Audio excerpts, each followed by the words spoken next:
Hello dear student, আশা করি সবাই ভালো আছো। তো আমরা আজকে ন্যারেশনের সেকেন্ড লেকচারে যাব। আমাদের পূর্ববর্তী ন্যারেশন লেকচার 1-এ তোমাদেরকে ন্যারেশন সম্পর্কে বেসিক কিছু ধারণা দিয়েছি এবং ন্যারেশনের ইনভার্টেড কমার ভিতরে যে লাইনটি হয় অর্থাৎ রিপোর্টেড স্পিচ সম্পর্কে তোমাদেরকে 5 প্রকার রিপোর্টেড স্পিচ সম্পর্কে ধারণা দিয়েছে: অ্যাসার্টিভ, ইন্টিগ্রেটিভ, ইম্পারেটিভ, অপটাটিভ এবং এক্সক্লেমেটরি। তো আজকে আমরা মূল ন্যারেশন নিয়ে আলোচনা করব। তো আমরা পূর্ববর্তী অধ্যায়ে ন্যারেশন 2 প্রকার সেটাও বলেছি: ডিরেক্ট ন্যারেশন, ইনডিরেক্ট ন্যারেশন, এবং ন্যারেশনের সংজ্ঞাও দিয়েছি। তো আগের ক্লাসে অবশ্যই বলেছি যে টেন্স ছাড়া কিন্তু অবশ্যই তোমরা ন্যারেশনটা ভালো মতো বুঝতে পারবে না। তো আমি হয়তো আমার 14 বা 15 নম্বর ক্লাসে টেন্স সম্পর্কে ধারণা দিয়েছি, সেখানে তোমার টেন্সটা দেখে নেবে। তো আমরা এখন ক্লাস শুরু করব। আজকে আমাদের মূল কাজ হবে ন্যারেশনের বিস্তারিত আলোচনা এবং ন্যারেশনের স্টেপ বাই স্টেপ 5 প্রকারের ব্যাখ্যা। তো এখন আমরা শুরু করব ন্যারেশন কয় প্রকার এবং কি কি। তো আমরা প্রথমে চলে যাই। ন্যারেশন হলো 2 প্রকারের। ন্যারেশন আমি আগে লিখে নেই হেডলাইনটা আমাদের।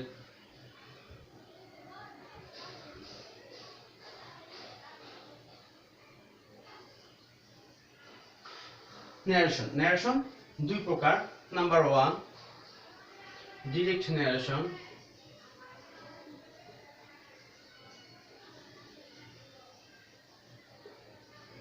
Direct narration. 2, indirect narration. তাহলে ডিরেক্ট ন্যারেশন এবং ইনডিরেক্ট ন্যারেশন। তো আমরা ডিরেক্ট থেকে ইনডিরেক্ট করে থাকি, ডিরেক্ট থেকে ইনডিরেক্ট করে থাকি। তো ডিরেক্ট ন্যারেশন কি? প্রত্যক্ষ উক্তি, এবং ইনডিরেক্ট ন্যারেশন পরোক্ষ উক্তি। তো আগের ক্লাসে বলেছি ন্যারেশন কাকে বলে, যে বক্তার বক্তব্য, সেন্টেন্সে বক্তার বক্তব্যই হলো ন্যারেশন বা স্পিচ বা উক্তি।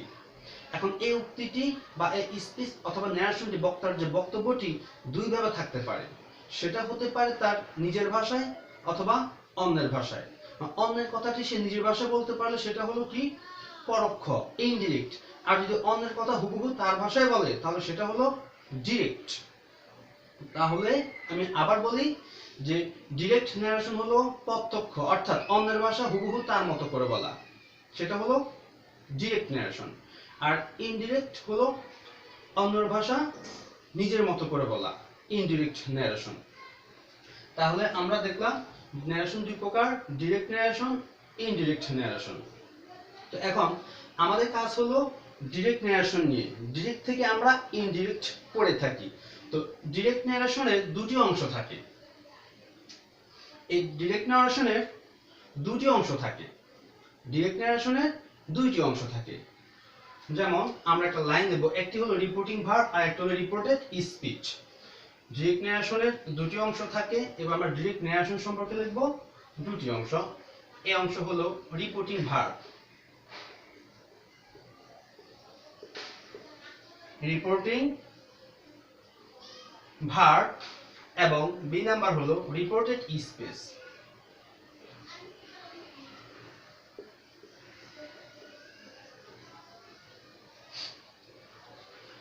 তো আমরা যেহেতু ডিরেক্ট থেকে ইনডিরেক্ট করে থাকি, অর্থাৎ ডিরেক্ট ন্যারেশনের 2টি অংশ থাকে।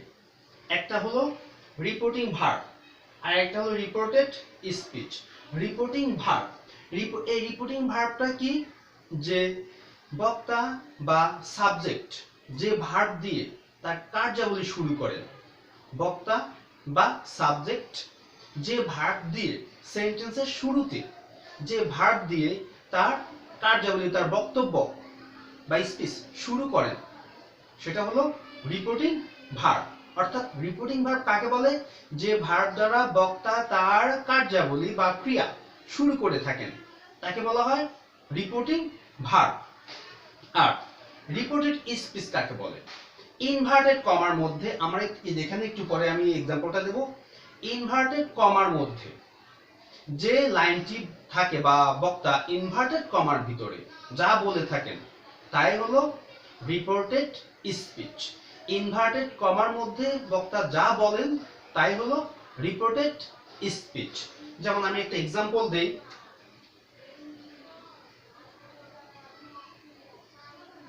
Runa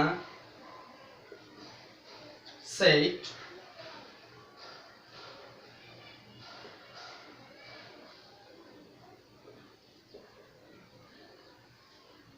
I am going to school। এই যে আমাদের Runa said I am going to school।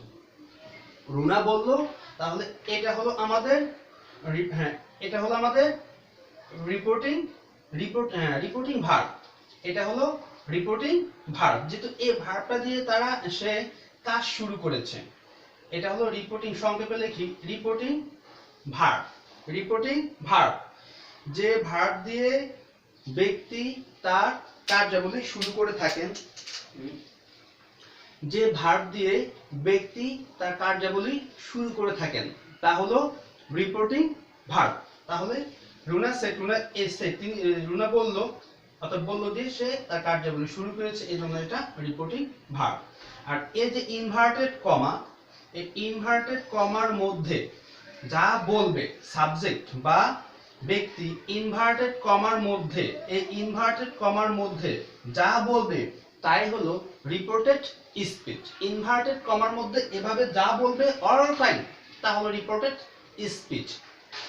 তো আমরা পূর্বের ক্লাসে বলেছি যে ইনভার্টেড কমার মধ্যে 5 প্রকারের সেন্টেন্স থাকে: অ্যাসার্টিভ, ইন্টারোগেটিভ, ইম্পারেটিভ, অপটাটিভ এবং এক্সক্লেমেটরি। তো এই 5 প্রকারের সেন্টেন্স ইনভার্টেড কমার মধ্যে থাকবে। সেই জন্য আমি তোমাদের আগেই কিন্তু সেই 5 প্রকার সেন্টেন্স সম্পর্কে লেকচার 1 এ আমি ধারণা দিয়েছি। তাহলে এটা হলো আমাদের কি রিপোর্টিং ভার্ব, যেটা দিয়ে শুরু করে তার কার্যাবলী সাবজেক্ট, এবং রিপোর্টেড স্পিচ। রিপোর্টেড স্পিচ যেটা ইনভার্টেড কমার মধ্যে থাকে, বক্তার মূল বক্তব্যটা, সেটাকে বলা হয় রিপোর্টেড স্পিচ। তাহলে এবার আমরা দেখলাম যে রিপোর্টিং ভার্ব এবং রিপোর্টেড স্পিচ। তো আমরা যখন এটাকে এখন আমাদের রিপোর্টিং ভার্ব এবং রিপোর্টেড স্পিচ, এই যে রিপোর্টিং ভার্বটা, এই রিপোর্টিং ভার্বটা টেন্স অনুসারে পরিবর্তন হবে। তো আমাদের রিপোর্টিং ভার্ব টেন্স অনুসারে পরিবর্তন হলে কোন কোন ক্ষেত্রে আমরা জানি যে এই রিপোর্টিং ভার্বটা যদি প্রেজেন্ট টেন্স বা ফিউচার টেন্স হয়।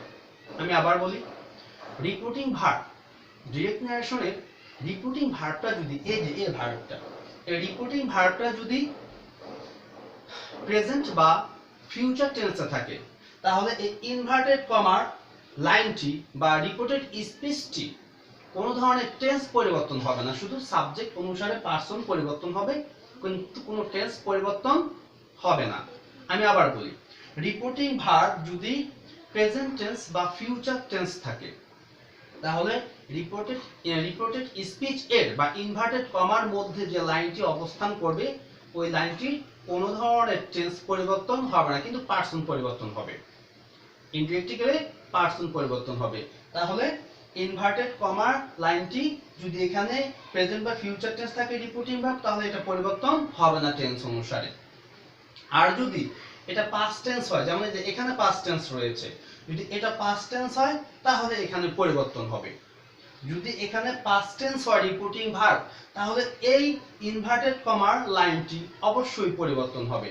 এবং এই ইনভার্টেড কমার এই যে লাইনটি কোন কোন টেন্সে পরিবর্তন হবে, কোন টেন্স থাকলে কি টেন্সে পরিবর্তন হবে, আমরা এখন সেটা লিখে ক্লিয়ার হওয়ার চেষ্টা করব। তো আমরা প্রথমে ন্যারেশন লাইন বাই লাইন আমাদের 5 প্রকার ন্যারেশন করতে হবে। অ্যাসার্টিভ করতে হবে, ইন্টারোগেটিভ করতে হবে, ইম্পারেটিভ, অপটাটিভ এবং এক্সক্লেমেটরি। তো এই 5 প্রকার শুরু করার আগে আমরা অবশ্যই জানবো যে আমাদের ন্যারেশন কিছু রুলস আছে, রুলস স্টেপ বাই স্টেপ পরে জানবো। আমাদের প্রথমে জানতে হবে যে টেন্স চেঞ্জ করা। ন্যারেশনে ইনভার্টেড কমার মধ্যে বা রিপোর্টিং স্পিচে টেন্স চেঞ্জ করা অত্যন্ত গুরুত্বপূর্ণ একটি কাজ, খুব ইম্পর্টেন্ট কাজ।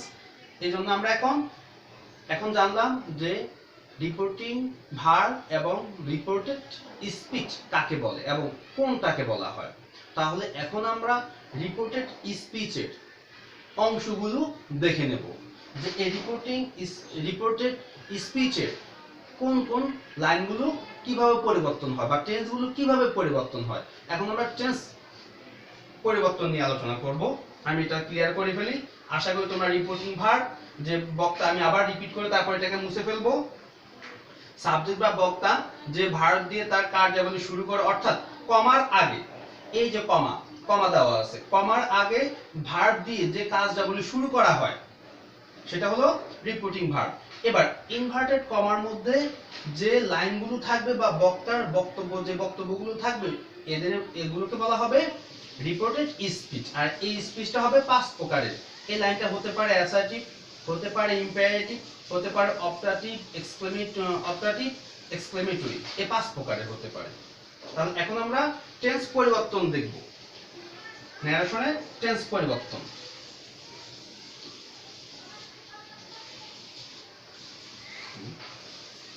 এখন রিপোর্টিং ভার্ব যদি পাস্ট টেন্স হয়, তাহলে রিপোর্টিং ভার্ব পাস্ট টেন্স হলে পাস্ট টেন্সের ক্ষেত্রে পরিবর্তন হবে, অন্য ক্ষেত্রে হবে না।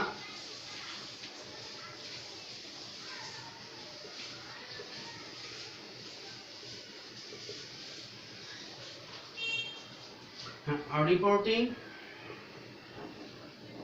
ভার্ব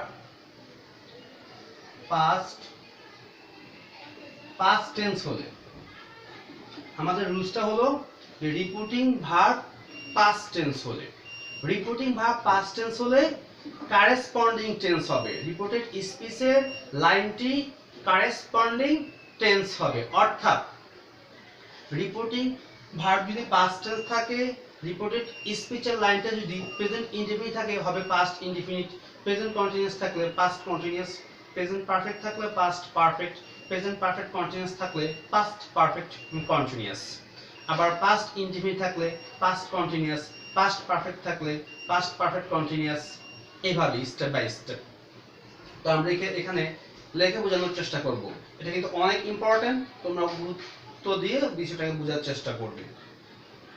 তাহলে এখানে লিখে নিলাম রিপোর্টিং ভার্ব পাস্ট টেন্স হলে, তাহলে ইনভার্ট কমা বা রিপোর্টেড স্পিচটা কিভাবে পরিবর্তন হবে না, প্রেজেন্ট ইনডিফিনিট হলে আমি লিখে নেই প্রেজেন্ট ইন, সংক্ষেপে লিখলাম প্রেজেন্ট ইনডিফিনিট হবে কি past indefinite, past indefinite. Present continuous, present continuous হবে পাস্ট কন্টিনিউয়াস।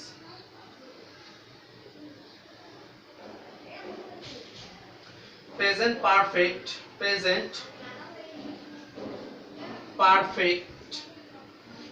পারফেক্ট টেন্স হবে পাস্ট পারফেক্ট, পাস্ট পারফেক্ট। মনোযোগ সহকারে লাইনগুলো অবশ্যই বোঝার চেষ্টা করবে। আমাদের ইনভার্টেড কমার লাইনগুলো কিন্তু এভাবে, রিপোর্টিং ভার্ব যদি পাস্ট টেন্স হয় তাহলে ইনভার্টেড কমার লাইনগুলো ঠিক এভাবে পরিবর্তন হবে। তো প্রেজেন্ট পারফেক্ট টেন্স হলে হবে পাস্ট পারফেক্ট, পাস্ট পারফেক্ট। এবার present perfect continuous, present perfect continuous, present perfect সংক্ষেপে লিখলাম প্রেজেন্ট পারফেক্ট কন্টিনিউয়াস হবে পাস্ট পারফেক্ট কন্টিনিউয়াস। যদি আমাদের স্পেসটা একটু কম, আমি চারটা বুঝিয়ে পরে আবার বাকি পাস্টের চারটা লিখবো। অর্থাৎ এই present indefinite reporting verb past tense হলে আমাদের ডিরেক্ট ন্যারেশন থেকে ইনডিরেক্ট করতে গেলে রিপোর্টিং ভার্ব পাস্ট টেন্স হলে, রিপোর্টিং ভার্ব পাস্ট টেন্স হলে আমাদের ইনভার্টেড কমার টেন্সগুলো এভাবে চেঞ্জ হবে। যদি সে ইনভার্টেড কমার লাইনটি প্রেজেন্ট ইনডিফিনিট হয় সেটাকে চেঞ্জ করতে হবে পাস্ট ইনডিফিনিটে। ইনভার্টেড কমার লাইনটি যদি পাস্ট প্রেজেন্ট কন্টিনিউয়াস হয় সেটা হবে পাস্ট কন্টিনিউয়াস। ইনভার্ট কমার লাইন যদি পাস্ট পারফেক্ট হয়, প্রেজেন্ট পারফেক্ট হয় সেটা হবে past perfect. Present perfect continuous হলে হবে পাস্ট পারফেক্ট কন্টিনিউয়াস। এই হলো আমাদের রিপোর্টিং ভার্ব পাস্ট টেন্স হলে ইনভার্টেড কমার লাইনটির বা রিপোর্টেড স্পিচের পরিবর্তন, এটা হলো প্রেজেন্ট টেন্সের ক্ষেত্রে। এগুলো প্রেজেন্ট টেন্স থাকলে এই যে পাস্ট টেন্সের পরিবর্তনটা। এবার যদি পাস্ট টেন্স থাকে ইনভার্টেড কমার লাইনটি,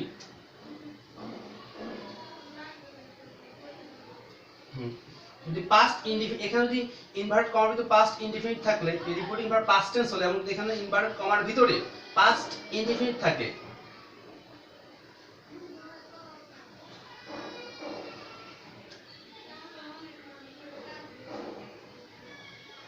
পাস্ট ইনডিফিনিট হলে হবে পাস্ট পারফেক্ট। পাস্ট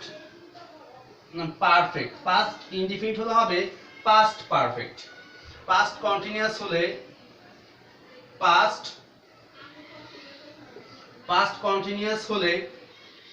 হবে past perfect continuous. Past perfect continuous. Past perfect continuous. Past indefinite হলে হবে পাস্ট পারফেক্ট। পাস্ট কন্টিনিউয়াস হলে পাস্ট পারফেক্ট কন্টিনিউয়াস হবে পরিবর্তন হয়ে। মানে এক কথায় রিপোর্টিং ভার্ব যদি পাস্ট টেন্স হয় তাহলে রিপোর্টেড স্পিচের লাইনটা যদি পাস্ট ইনডিফিনিট হয় সেটাকে করতে হবে পাস্ট পারফেক্ট। যদি পাস্ট কন্টিনিউয়াস হয় সেটাকে করতে হবে পাস্ট পারফেক্ট কন্টিনিউয়াস। যদি সেটা পাস্ট পারফেক্ট থাকে সেটা পাস্ট পারফেক্ট থাকলে পাস্ট পারফেক্ট নো চেঞ্জ মানে পাস্ট পারফেক্ট থাকলে পাস্ট পারফেক্টই হয়ে যাবে। রিপোর্টিং ভার্ব পাস্ট টেন্স ক্ষেত্রে যদি ইনভার্টেড কমার লাইনটি পাস্ট পারফেক্ট থাকে এখানে পাস্ট পারফেক্টই হবে, ইনডিরেক্টে কোনো পরিবর্তন হবে না। পাস্ট পারফেক্ট কন্টিনিউয়াস, পাস্ট সংক্ষেপে লিখি past perfect continuous. Past perfect continuous থাকলে তাও নো চেঞ্জ, নো চেঞ্জ। তো এই দুইটি টেন্স পরিবর্তন হবে না। অর্থাৎ রিপোর্টিং ভার্ব যদি পাস্ট টেন্সে হয়, ইনভার্টেড কমার লাইনটি যদি পাস্ট পারফেক্ট থাকে সেটা চেঞ্জ হবে না, এবং পাস্ট পারফেক্ট কন্টিনিউয়াস থাকলেও চেঞ্জ হবে না। এই দুটো একই হবে। এখানে ডিরেক্টে যা হবে ইনডিরেক্টে তাই হবে। তাহলে আমরা এটা বুঝতে পারলাম। এবার আমাদের কাজ হলো যে আর বাকি থাকে চারটা টেন্স। ফিউচার, অর্থাৎ ফিউচার ক্ষেত্রে একটু পরিবর্তন, শুধু একটু কাজ করতে হবে যে ফিউচার টেন্স যদি থাকে রিপোর্টিং ভার্বের ক্ষেত্রে, রিপোর্টিং ভার্ব আমরা আগে বলেছি প্রেজেন্ট বা ফিউচার টেন্স থাকলে, তো পাস্ট টেন্স থাকলে ফিউচার গুলো হবে future in the past. Future in the past, যেমন আমরা উইল এর ক্ষেত্রে আমরা উড ব্যবহার করব, সেটা হবে ফিউচার ইন দা পাস্টের ক্ষেত্রে। অর্থাৎ যদি রিপোর্টিং ভার্ব পাস্ট টেন্স থাকে এবং রিপোর্টেড স্পিচের ভিতরে যদি লাইনগুলো ফিউচার থাকে তাহলে সেগুলো হবে future in the past tense. Future in the past tense. আশা করি আমাদের টেন্স পরিবর্তনটা তোমরা বুঝতে পেরেছো। তো আজকে আমরা এই ক্লাসটা এতটুকুই সমাপ্ত করলাম। পরবর্তী ক্লাসে আমি আবার নিরসন সম্পর্কে বাকি অংশ থেকে আলোচনা আমরা শুরু করব পরবর্তী ক্লাসে। আজকে এতটুকু আমরা শেষ করলাম। আল্লাহ হাফেজ, ভালো থাকো সবাই।